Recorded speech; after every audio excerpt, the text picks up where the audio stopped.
Rise and shine, mga ka-RSP, narito na po ang gabay, patnubay, palala at prediksyon ni Master Hans Kua ngayong araw ng February 11. Happy Tuesday! Simulan natin sa mga pinanganak ng Year of the Rat. Ang pagkakaroon ng tamang meal portion ay makakatulong sa tamang timbang. Para protektado sa mga sakit, maglagay ng green plants tulad ng peace lily sa east corner ng bahay. Red at 6 ang swerte kay Year of the Rat.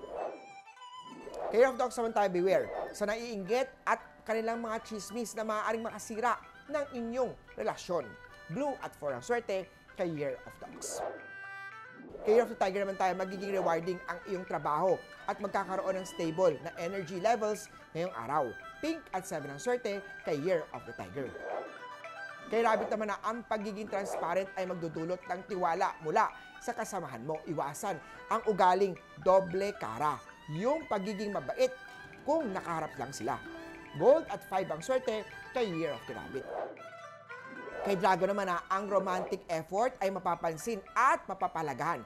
Kung hindi niya ma-appreciate ang small gesture na pinapakita mo, hindi siya the one for you. Orange at 8 ang swerte kay Year of the Dragon. Kay Snake naman tayo, lumalamig na ang pag-ibig dahil sa madalas na hindi pagkakaintindihan. May disturbances sa harmonious energy ng bedroom energy mo. Use pink or red bedsheet ngayong Valentine's Day to enhance intimacy and romance. Ipa-feng shui, magpa-love tarot reading kay Master Hans Kua. Green at 1 ang swerte kay Year of the Snake. Kay Horse naman tayo, tama ang plano pero binibigyan ng maling tao. Mag-ingat sa mga deals na masyado maganda para sa maging totoo. Scam yan. Same goes sa relationship.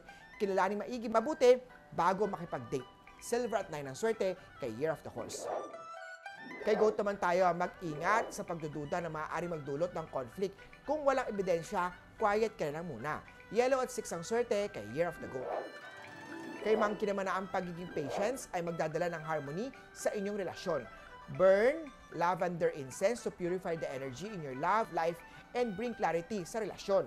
Green at 1 ang swerte kay Year of the Monkey.